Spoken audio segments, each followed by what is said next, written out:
पूर्वा 292 नाउर के कंटकेश्वर में रात्रि निवास। नाई गांव से सर्वज्ञ श्री चक्र गोस्वामी ने आगे बढ़ते हुए नाउर में प्रवेश किया। इस गांव की पश्चिम दिशा में नदी के तट के पास विद्यमान कंटकेश्वर में भगवान आए और आसन पर विराजमान हुए। इतने में वहां एक नाई आया। उसने भगवान को नमस्कार किया और अग्नि कुंड के पास बैठकर उसने भगवान के बालों को बड़ी कुशलता के साथ काटा। इसके बाद भगवान ने बाईसा द्वारा उस नाई को एक दाम दिलवाया। फिर बाईसा ने भगवान के स्नान के लिए पानी तैयार किया। दाइंबा ने तेल मालिश कर भगवान को बड़े श्रद्धा भाव से स्नान करवाया। वस्त्र पहनाकर भगवान कंटकेश्वर में के मंदिर में गए और वहां आसन पर विराजमान हुए। वहां बाईसा और दाइंबा आदि ने भगवान को दोपहर की पूजा अर्चना की। फिर भगवान ने भोजन किया। पान का बीड़ा खाने के बाद भगवान ने दोपहर को थोड़ा विश्राम किया। उस दिन रात को भगवान ने इसी मंदिर में विश्राम किया। लीला का हेतु। अग्नि कुंड के पास नाई के सिर के बाल काटने से भगवान की जो सेवा की और भगवान से जो उसे संबंध मिला, उससे उसे भोग भूमि में विशेष रूप से मनुष्य शरीर प्राप्त होगा। सिर से बाल अलग हो जाने पर माया का संबंध समाप्त हो जाता है। तब उन बालों में प्रपंच आ जाता है। भगवान का उन बालों से संबंध हुआ है और भगवान का भी उसके संबंध में हेतु होता है। अतः वह प्रपंच वंदनीय होता है। उसके साथ पहले संबंध होता है और बाद में अर्थात सिर से अलग हो जाने पर वह प्रपंच में परिवर्तित हो जाता है और माया का रूप बदल जाता है।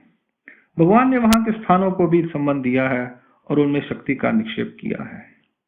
अंक लीला क्रमांक पूर्वा 292 यहाँ संपूर्ण होती है। लीला क्रमांक पूर्वा 293 पुनतांबा की पाताल गुफा में अवस्थान। नाउर से सर्वज्ञ श्री चक्र स्वामी पुनः पाताल गुफा में आए। वहां वे 20 दिन रहे। पाताल गुफा के ओटे चबूतरे पर भगवान ने निवास किया। जब तक भगवान यहाँ रहे, प्रतिदिन यहाँ पर ही भगवान को तीनों समय पूजा अर्चना होती थी, भोजन होता था और पान का बीड़ा भी। भगवान जब तक यहाँ रहे तब तक वे प्रतिदिन प्रातः काल के पूजा अवसर के उपरांत समीपवर्ती अनेक स्थानों पर विहरण के लिए जाते थे। किसी दिन वे काशेश्वर में जाते थे, किसी दिन कारट मठ में, किसी दिन कुमकुमेश्वर में, किसी दिन कुसमेश्वर में, किसी दिन विश्वेश्वर में, किसी दिन नदी के जल प्रपात में जलसेन, किसी दिन दूसरी पाताल गुफा में, किसी दिन नीचे के मंदिर में, किसी दिन विश्वनाथ मंदिर में और किसी दिन साल तीर्थ पर विहरण के लिए जाते थे। जब भगवान कमलेश्वर में विहरण के लिए जाते थे तो वहां भगवान थोड़ी देर तक आसन पर विराजमान होते थे। पाताल गुफा के ओटे पर ही भगवान रात के समय शयन करते थे। भगवान एक दिन जब साल तीर्थ पर गए तो वहां सम्मुख बड़े पत्थर पर बिछाए आसन पर वे विराजमान हुए। तो वहां उनके पास बैठे भक्तजनों ने भगवान से पूछा, भगवान इस स्थान को साल तीर्थ क्यों कहते हैं? इसके उत्तर में भगवान ने उनसे कहा, प्राचीन काल में इस स्थान पर पीपल का वृक्ष था। उस पीपल की शाखा पर एक सालुंकी गौरैया फंस गई थी। कुछ दिन लटकते लटके ही वह मर गई। जब वह सूख गई तब उसका एक पांव और एक पंख यहाँ जल प्रपात पर गिर गया। उसके बाद उसका दूसरा जन्म किसी ब्राह्मण के घर में ब्राह्मण बालिका के रूप में हुआ। उस ब्राह्मण बालिका को बचपन से ही अपने पूर्व जन्म की घटना याद आ गई।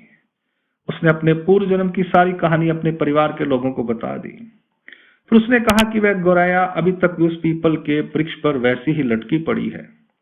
उसकी कहानी को सुनकर कुछ लोग इस स्थान पर उत्सुकतावश देखने आए तो उन्होंने वहां उसे उसी स्थिति में लटके हुए देखा।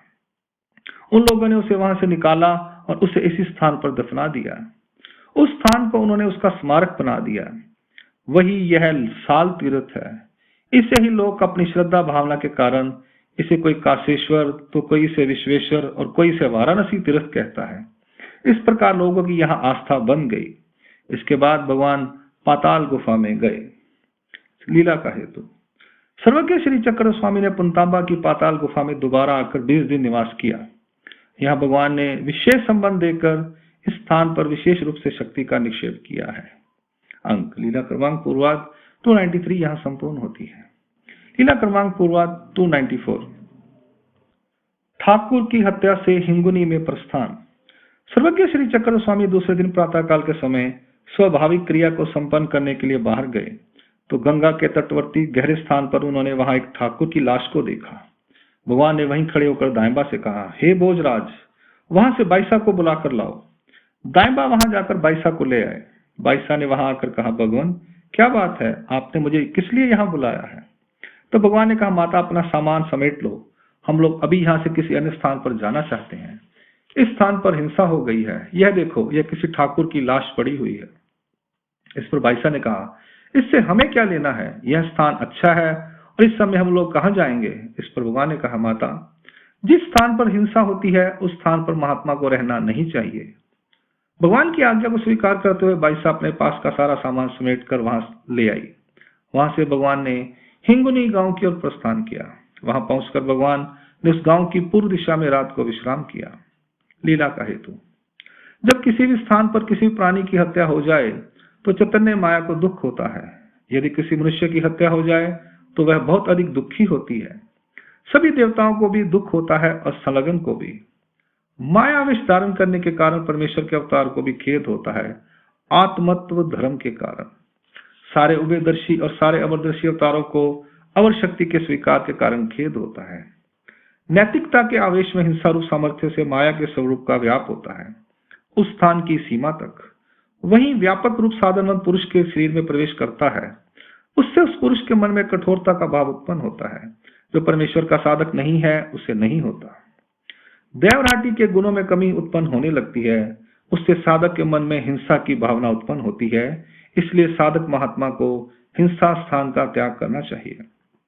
परमेश्वर अवतार पर तो इसका प्रभाव नहीं होता, परंतु यद आचरति श्रेष्ठ के अनुसार परमेश्वर अवतार को भी आचरण करके दिखाना पड़ता है।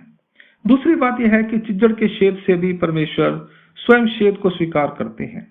परमेश्वर सर्वात्मक और सर्वव्यापक है। जैसे औसा ने एक बार कुत्ते को मारा था तो सर्वज्ञ श्री चक्र स्वामी ने अपने श्री मुकुट पर दोनों हाथ रख दिए थे, क्योंकि परमेश्वर का व्यापक धर्म है। इसलिए भगवान ने हिंसा के कारण उस गांव का त्याग कर दिया। फिर भगवान ने हिंगुनी में जाकर रात को विश्राम किया। उस स्थान को संबंध देकर भगवान ने वहां शक्ति का निक्षेप किया। अंक लीला क्रमांक पूर्वाध 294 यहाँ संपूर्ण होती है। दंड प्रणाम। जय श्री